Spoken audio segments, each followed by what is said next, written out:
함께 읽도록 합니다. 왕과 그의 부하들이 예루살렘으로 가서 그 땅 주민 여부스 사람을 치료하며 그 사람들이 다윗에게 이르되 네가 결코 이리로 들어오지 못하리라. 맹인과 다리 저는 자라도 너를 물리치리라 하니 그들 생각에는 다윗이 이리로 들어오지 못하리라 함이나 다윗이 시온 산성을 빼앗았으니 이는 다윗성이더라.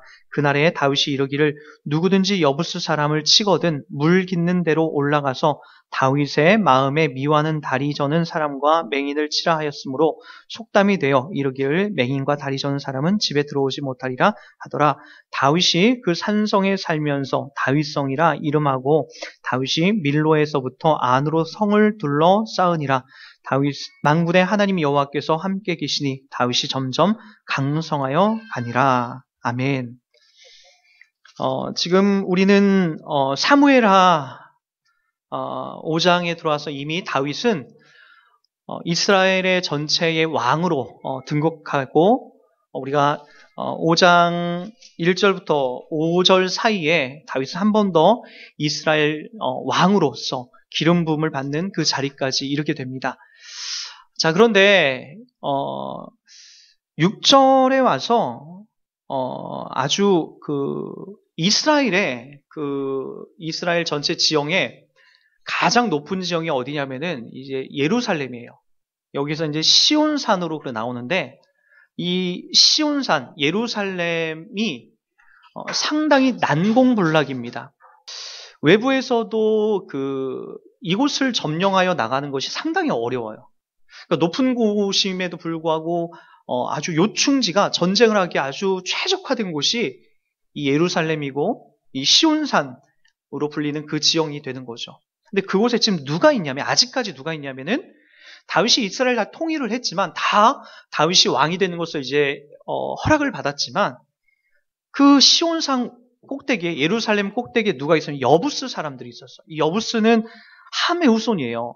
함의 후손이고 그 후손들이 그곳에서 여러 가지 우상과 그리고 여러 가지 잘못된 악한 일들을 음란한 일들을 그곳에서 진행을 해요. 하나님과는 전혀 상관없는 그런 삶을 살게 되는 거죠. 일찍이 여호수아가 이곳을 들어와서 침략하여 다 무찌르려고 했지만 그러지도 못했어요. 그러니까 지금 이들이 자신만만한 이유가 뭐예요? 6절 한번 다시 한번 보세요.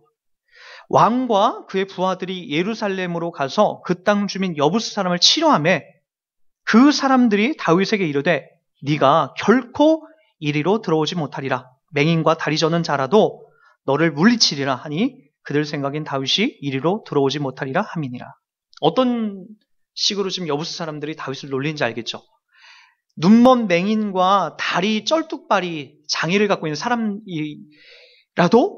너를 이길 수 있다는 거예요. 우리가 이곳에 있기만 하면. 여러분 얼마나 다윗에게 지금 아주 비참한 그런 상황이 아주 비웃음거리로 지금 비춰지고 있습니까? 이 여부스 사람들에게는. 그러니까 우리는 끝도 없다는 거예요. 올 테면 와봐라. 그런 자리에서 다윗이 그것을 치러 올라가죠. 근데 그 전에는 여호수아라든지 그 전에도 이스라엘 역사 속에서 이곳을 치러했지만은 그렇게 점령하지 못했어요. 근데 하나님이 아껴뒀다가 이 다윗 시대에 바로 그것을 점령하여 어떻게 보면은 다윗의 이 하나님께서 가호를 좀 세워준 거예요. 그 누구도 여호수아뿐만 아니라 그 주변에 여러 12지파들이 이곳 여부스 땅을 이 시온상을 빼앗으려고 얼마나 많이 노력했는가라고 그렇게 했지만 한 번도 뺏지 못했거든요. 다윗이 이스라엘 12지파로부터 기름 부음을 받고 나서 바로 해결했던 곳이 바로 이 시온산인 거죠. 그래서 다윗은 헤브론에서 꽤 오랫동안 지내다가 그곳에서 왕으로서 지내다가 바로 어디로 그 지형을 왕의 그 궁궐을 옮기냐면 이 시온산 예루살렘으로 이 수도를 이제 그곳으로 이제 옮기기 시작하는 거죠. 그렇게 이제 진행이 됩니다. 자, 그런데 우리가 이 본문을 통해서 하나 유심히 확인해 봐야 될 것이 있습니다. 우리는 자꾸만 이런 일을 앞에 둘 때마다 누가 잘했기 때문에 다윗이 훌륭하고 잘했기 때문에 이와 같은 일들을 해결했다라고 그렇게 여겨져요. 그러나 성경에서 다윗보다도 더 위대하고 실수가 없었던 사람을 꼽으라면 여호수아예요. 근데 여호수아도 막상 이곳을 치료했지만 해결하지 못했다라는 거죠. 근데 보세요. 오늘 10절 말씀을 우리가 한번 집중해서 봐야 됩니다. 10절 말씀을 다 같이 한번 봅니다. 만군의 하나님 여호와께서 함께 계시니 다윗이 점점 뭐 했더라? 강성하여 가니라. 이렇게 이제 바뀌게 되는 거예요. 성경에서 말할 때에 성경에서 이러한 어떤 그 수도, 국호를 침략하거나 그리고 어떤 하나님의 위대한 일들을 해나갈 때는 어떤 한 사람이 훌륭하여서 이와 같은 일들을 했다라고 하는 것으로 나오지 않습니다. 대부분이 다 누가? 하나님이라고 하는 이 변할 수 없는 이 만고불변한 이 하나님의 이름이 항상 먼저 등장하기 시작합니다. 그래서 이 여부스 땅을 점령할 수 있었다라는 거예요. 왜 다윗에게 여부스 사람들이 우리가 맹인과 다리 저는 장애인만으로도 너를 해결할 수 있다라고 했냐면 이스라엘 역사 속에서 다윗보다 더 강한 사람들이 이곳을 침략하려고 했지만 그렇게 못했거든요. 그래서 이렇게 자신만만했던 거예요. 그러나 누가 개입하니까 하나님께서 다윗에게 이와 같은 스토리와 이와 같은 시간들을 하나님의 때에 허락하게 되니까 이 난공불락 같은 이 시온산, 예루살렘 그 땅도 이 여부스 사람들의 이 기고만장한 것도 꺾이게 되는 이 놀라운 일들이 그제서야 시작이 되더라는 거죠. 우리 구약 성경에 보면은 우린 요셉의 이야기를 통해서도 이와 같은 것들을 배우게 됩니다. 요셉이 그 형님들로부터 노예로 팔려갑니다. 성경의 카메라 앵글이 그때부터 하나님 이야기를 담아냅니다. 하나님이 요셉과 함께함으로 보디발의 집안이 형통하게 되었더라. 요셉이 만지는 일마다 다 형통하게 되었다라고 그제서야 나오기 시작해요. 우리가 생각하기에는 요셉이 그 전에 더 형통하다라고 생각하지 않습니까? 어디에 있을 때? 아버지 집에 있을 때, 형님들과 함께 있을 때, 색동 옷을 입고 아버지로부터 편애를 받고 좋은 음식을 먹고 있을 때 사실은 우리가 그게 더 형통하다라고 그렇게 생각할 수 있어요. 그러나 성경은 그 자리를 형통하다라고 얘기하지 않아요. 어디로? 요셉이 노예로 끌어내려와서 그곳에서 하나님이 그와 함께 하면서 그 다음부터 뭐가 나오냐면 형통하더라라는 이야기가 나옵니다. 요셉은 한 번 더 미끄러지죠. 어디까지 내려가죠? 감옥이라는 그 자리까지 내려갑니다. 더 밑바닥까지 내려가요. 가고 싶지 않았던 그 자리까지 더 내려가게 되는데 그곳에서도 뭐라고 하냐면은 여호와께서 요셉과 함께함으로 형통하게 되었더라. 이게 그렇게 나옵니다. 우리가 생각하는 건 달라요. 우리가 생각하는 건 뭐예요? 환경적으로, 외부적으로 나의 모든 일들이 배고프지도 않고 모든 것들이 다 잘 풀리는 것으로 우리가 형통하다라고 생각이 되는데 그게 아니라는 거예요. 하나님이 함께하는 그 인생, 그 자체를 성경은 형통하다라고 그렇게 정의해 가고 있는 거죠. 설령 종으로 팔려가고 아니 종이 아니라 더 억울한 누명을 써서 감옥에 간다 할지라도 하나님이 나와 함께 하시는 자리, 그 자리가 바로 형통이다라고 정의해 나가고 있다는 거죠. 그것과 마찬가지로 다윗이 지금 이곳을 취할 수 있었던 것은 다윗이 어떤 놀라운 실력이나 또는 여호수아보다 다윗이 더 뛰어난 어떤 계략을 갖고 있었기 때문에 이와 같은 것들을 얻은 것이 아니라는 거예요. 바로 누가? 하나님께서 다윗을 위하여 준비한 거고 열방의 이제 이스라엘 12지파의 왕으로서 인정받기 위하여 하나님께서 이와 같은 놀라운 일들을 세팅해 주셔서 바로 다윗의 인생 속에 하나님께서 그와 함께 하시는 이 형통의 자리를 만들어 가고 계셨던 거죠. 여러분 지금껏 우리가 다윗의 인생을 쭉 훑어보면서 더욱이 무엇을 하나 더 확인할 수 있냐면은 다윗은 여러분 그렇게 여러분들이 많이 들었던 어떤 설교 이야기처럼 그렇게 훌륭하지 않다는 것 우리가 차근차근 공부해 오면서 그것을 많이 배웠을 거예요. 여러분이나 저나 다윗이나 별반 그렇게 대단한 사람이 아니라는 거예요. 성경은 그걸 계속해서 강조해요. 그래서 다윗의 지저분한 장면들도 다 기록하죠. 다윗의 이기적이고 정치적인 계략까지도 낱낱이 벌거벗겨 놓듯이 다 기록을 해놓죠. 우리 모두도 다 그 지점을 확인해야 돼요. 다윗 이야기를 밝으면서 어떻게 나도 다윗처럼 그렇게 높은 자리에 올라갈까? 그것이 아니라 왜 성경에서 다윗의 일대기를 낱낱이 이렇게 옷을 다 벗겨낼까? 그럼에도 불구하고 다윗은 어쩜 저렇게 하나님의 이 원하시고 뜻하신 자리로 올라갈 수 있을까? 우리가 그걸 확인해야 되는 거죠. 그 이유가 뭘까요? 바로 만군의 여호와께서 다윗과 함께 하셨기 때문에 이와 같은 일들이 펼쳐질 수 있었던 거죠. 일찍이 우리는 다윗이 그가 태어날 때부터 어떤 존재로 태어났는지 압니다. 이 형님들이 위로 7명이 있었고 다윗은 8번째예요. 그만큼 별 볼 일 없었고 다윗이 사무엘로 인해서 기름 부음 받을 때가 10살 때예요. 10살 때 무슨 훌륭한 걸 담아낼 수 있습니까? 한번 여러분 주일학교 아이들 생각해 보세요. 10살짜리 아이에게 무슨 선한 것을 찾아낼 수 있으며 10살짜리 아이에게 어떤 대단한 믿음을 찾아낼 수 있겠습니까? 다윗은 10살 때 기름 부음을 받는데 하나님께서 그의 중심을 보신대요. 10살짜리 아이에게 무슨 중심을 볼 만한 게 있겠어요? 하나님께서 일방적으로 인정해 주는 거죠. 최소한 난 30살쯤 돼서 그래도 인생에 정말 도덕적으로 흠이 없이 살아온 사람이라면 우리가 인정을 할 만한데 다윗은 그런 인정받기 전인 10살 때 사무엘로부터 기름을 받아요. 여러분 하나님께서 그를 일방적으로 택하시고 그를 지켜내시고 또 그에게 영원한 하나님의 언약을 맺어가시어서 예수 그리스도를 그 안에서 보내시기 위한 하나님의 계획이 그 안에 있었던 거지 10살짜리 아이가 무슨 훌륭한 인생을 살아왔기 때문에 그에게 왕을 주겠다라고 하는 그런 약속이 아니라니까요. 그래서 사무엘이 맨 처음에 기름 부음 받을 때도 헷갈렸던 거예요. 저 10살짜리 아이에게 기름 부어서 도대체 이 나라가 제대로 될까? 헷갈렸던 거죠. 그때 하나님의 음성이 들려오죠. 그 아이에게 부어라. 첫째도 아니라는 거예요. 둘째도 아니라는 거예요. 우리가 계획하는 것, 우리가 생각하는 것과는 전혀 다른 거죠. 복음이라는 건 그렇게 흘러갑니다. 내가 생각하는 것과는 너무나 달라요. 그래서 우리 그렇다잖아요.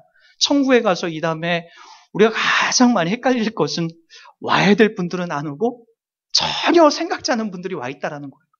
뭐 그런 얘기도 있지 않습니까? 그래서 여러분 무엇보다도 가장 중요한 게 뭘까요? 성경을 통해서 우리 가운데 가장 중요하게 얘기하는 것은 만군의 하나님이 진짜 나와 함께하고 있는가? 만군의 하나님이 나와 함께 하셔서 나를 지금 붙잡고 있는가? 그것이 성경을 통하여서 우리가 가장 중요하게 확인해야 될 자리입니다. 우리 마태복음 1장으로 한번 가볼게요. 마태복음 1장 21절부터 23절까지 한번 보도록 하겠습니다. 아들을 낳으리니 이름을 예수라라. 이는 그가 자기 백성을 그들의 죄에서 구원할 자이심이니라 하니라.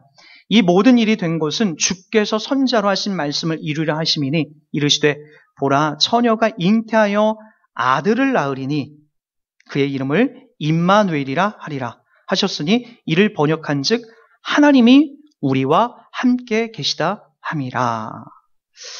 여러분 아들을 낳으리니 이름을 예수라 하라고 합니다. 그 예수라는 분이 가지고 오신 이름이 내용이 바로 뭐냐면은 이는 그가 자기 백성을 그들의 죄에서 여러분들의 죄에서 그러니까 여러분들이 1차적으로 예수를 믿으면서 확인해야 될 가장 중요한 자리는 뭐냐면 내가 죄인이구나. 이게 드러나는 거예요. 제가 누차 말씀드리면 예수님은 요한복음에 빛으로 이 땅에 존재하십니다. 빛으로 오세요. 빛이 딱 존재하니까 어두움이 사라지고 빛이 딱 밝혀지는 순간 내 마음 구석에 더러운 것들이 보여지기 시작하는 거예요. 내 마음 구석구석 얼마나 내가 죄인인지 그런 것들이 막 보여지기 시작하는 거예요. 그래서 여러분 그게 나와야 돼. 이는 그가 자기 백성을 그들의 죄에서 내가 죄인이구나. 그 죄에서 구원할 자이십니다. 이걸 확인하는 것이 1차적으로 가장 중요하고요. 그렇게 해주신 이유가 뭐예요? 여러분들이 죄인이구나. 내가 죄인이라고 확인되는 그 자리가 뭐예요? 왜 그렇게 해주시는 거예요? 그 다음에 찾아오는 것이 뭐죠? 23절이에요. 보라, 처녀가 잉태하여 아들을 낳을 것이요 그의 이름을 또 임마누엘이라 하라. 하셨으니 이를 번역한 즉 하나님이 우리와 함께 계시다라는 거예요. 죄를 확인시켜 주셔서 우리가 죄인이구나 하는 그 사람과 하나님이 함께 하신다라는 거예요. 이게 뭐라고 했죠? 형통이에요. 이게 형통이라고요. 하나님이 나와 함께 하시는 것. 이게 바로 형통. 이게 바로 형통이라고 하는 구약 성경 속에서 다윗과 요셉이 누렸던 복이 되는 거죠. 여러분, 이것은 우리들에게 지금 얘기하고 있는 거예요. 예수를 보내셔서 여러분이 죄인이다라고 확인된 사람들에게, 주님이 함께 하시는 사람들에게 임마누엘을 약속하는 거죠. 그게 뭐죠? 하나님이 항상 떠나지 않고 나와 함께 하겠다라고 하는 신실한 약속이 펼쳐지고 있는 거죠. 갈라디아서 2장 20절에 보면은 이렇게 또 얘기합니다. 제가 한번 읽어드릴게요. 갈라디아 2장 20절.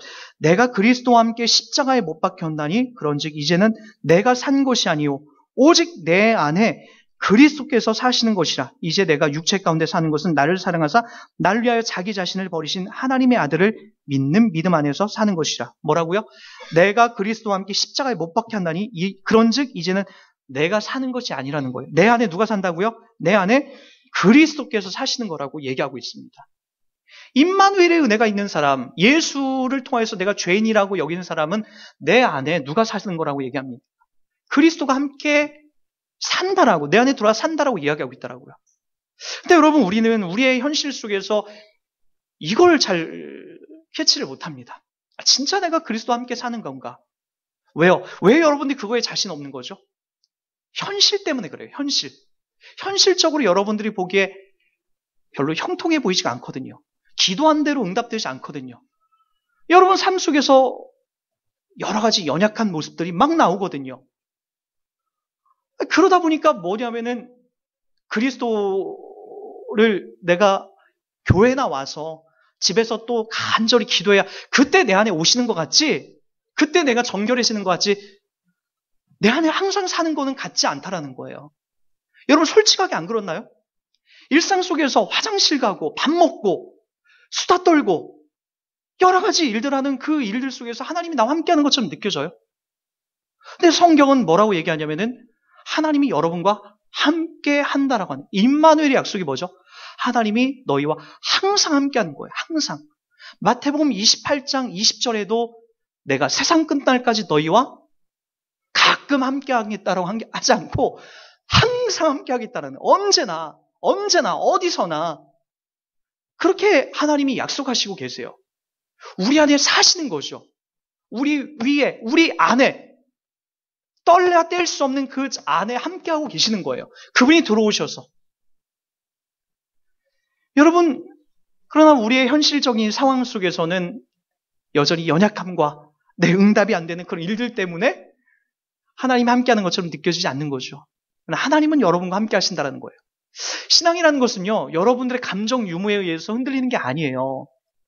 하나님의 약속의 말씀을 놓고, 그걸 놓고 내가 믿으며 나가는 거죠. 내 감정이 때때로 오늘 우울한 감정이 있다고 해서 그리스도가 내쫓겨 나가는 게 아니에요. 내 감정 따위에 나의 신앙이나 나의 믿음이 흔들릴 수 없게 되는 거죠. 그 약속의 말씀, 하나님이 나와 함께 하신다라고 하셨으면 함께하고 있는 거예요. 여러분들이 지금 죄를 짓거든, 또는 여러분들이 화를 내거든, 또는 여러분들이 감정적으로 다운되거든, 여러분들 기도응답이 안 오든, 그것이 중요한 것이 아니라 하나님의 말씀을 통해서 내가 너희와 함께한다라고 하면 함께하고 있는 거죠. 여러분, 요셉을 다시 한번 떠올려 보세요. 17살에 형님들에 의해서 억울하게 애굽으로 팔려가요. 얼마나 마음이 죽을 듯이 무서웠겠습니까? 그 17살, 더군다나 이집트라는 나라, 지금으로 따지면 어느 나라일까요? 중국, 미국보다 더 강한 나라가 바로 이집트였어요. 이미 피라미드가 완성되어 있거든요. 지금으로부터도 이 불가사의한 것이 피라미드 아닙니까? 그 당시에 그것이 완성되어 있었고, 바로 왕은 신이라고 하는 그런 칭호로서 있었던 존재예요. 그곳에 누가 팔려간다라고요? 요셉이 팔려간다라고요. 17살짜리. 얼마나 무서웠겠어요. 얼마나 공포스럽겠어요. 여러분, 그 자리, 그 감정적으로 다 무너지고 더 이상 기댈 것 없는 그 자리에서도 누가? 하나님이 요셉과 함께 하더라. 성경은 그렇게 기록이 됩니다. 여러분, 우리의 신앙도 마찬가지예요. 여러분의 감정에 앞서서 신앙을 재단하려고 하지 마세요. 말씀이 먼저이고 약속된 말씀, 하나님이 먼저인 거지, 나의 감정이나 나의 연약함이나 나의 어떤 그런 이 땅에서의 어떤 많고 적음에 의해서 흔들릴 수 있는 그 정도의 신앙이 아니라고요. 하나님이 나와 함께 하시는 그 어떤 것도 바꿀 수 없는 그런 약속이 되고 있다라고요. 저는 이러한 믿음과 이러한 신앙을 갖고 있는 사람들 중에 이런 표현은 좀 극단적인 표현이 될 수 있을까요? 여러분, 자녀를 낳고 자녀가 죽음에 이르렀을 때 얼마나 그것이 다 잃은 것처럼 괴롭습니까? 그러니까 여러분, 이 신앙, 하나님이 나와 함께하는 신앙 속에서 어떤 분들은 자녀가 일찍 죽게 되고 고통스러운 자리에 있게 되더라도 힘들지만 버겁지만 그 신앙의 자리에 가더라고요. 그러나 여러분, 이것이 틀어지는 사람들은 일상적인 그런 일들이 내 신앙에 틀어지고 또 이렇게 뭔가가 잘 연결이 안 된다고 생각되면은 금방 허물어지고 무너지는 것을 볼 수가 있어요. 여러분, 마치 씨 뿌리는 자가 씨를 뿌리러 갔을 때 돌짝밭, 가시밭, 길가에 뿌려진 사람과 같은 거죠. 그러나 여러분, 우리 안에 하나님이 나와 함께하고 있다는 이 옥토 마음의 마음밭에 바르게 우리가 서 있게 되면 결국에는 아무리 괴롭고 힘든 자리에서도 하나님의 이 형통함을, 이것들을 만들어 가시더라는 거예요.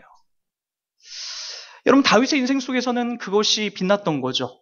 다윗이 훌륭하고 성품이 좋아서 만들어졌던 것이 아니라 그가 미친 척도 해야 되고 그가 정신 나간 사람처럼 행동도 해야 되고 그리고 여러 가지 실수와 연약함들이 많았지만 결국에는 아무도 해결 못한 여부수를 치러 올라가는 그 일들을 다윗을 통해서 하나님이 만들어 가시더라는 거예요. 그러나 다윗이 훌륭했기 때문에 그런 것이 아니라 하나님께서 다윗과 함께 하심으로 그것을 감당하고 형통하게 되었더라, 승리하게 되었더라 라고 하는 약속이 그제서야 나올 수 있게 되는 거죠. 저와 여러분의 인생 속에서도 이걸 배우셔야 됩니다. 하나님이 과연 나와 함께 하는가? 당연히 함께 하십니다. 당연히 하나님께서 우리와 함께 하십니다. 구약에서는 그것이 잘 안 보일 수 있어요. 신약에서는 이것이 뚜렷하게 보이는 이유가 뭐죠? 예수가 오셨다라는 거예요. 저와 여러분 안에 그 예수가 오셔서 예수를 믿어지게 하고 내가 죄인임을 매일매일 같이 고백하게 되고 그렇게 우리가 하루하루 이 땅을 살아가고 있다는 거죠. 이것보다도 하나님이 나와 함께 하신 증거가 어디 있습니까? 나 같은 사람이 예수를 믿고 있다. 나 같은 사람이 십자가에 못 박혀 죽으신 예수를 믿고 있다. 이것보다 더 크고 명예롭고 은혜롭고 대단한 일이 어디 있습니까? 그러게 하나님이 그 예수 안에서 저와 여러분과 함께하고 있는 거죠. 그 하나님을 신뢰하면서 이 땅을 살아가십시오. 그리고 그 예수님이 기뻐하는 일을 여러분 담아내시기 바랍니다. 내 안에 그분이 일하고 계신다라고 하겠습니다. 그분이 내 안에 살아계신다라고 하고 있습니다. 내가 해야 될 말, 내가 해야 될 행동, 내가 해야 될 모든 생각, 그분이 기뻐하시도록 내 안에 계신 그분이 임마누엘로 나와 함께 하심을 기뻐하고 자부심을 느끼도록 그렇게 여러분의 일상 속에서 주님의 이야기를 성실하게 담아내고 써내려가는 저와 여러분이 되길 주의 이름으로 부탁드리겠습니다.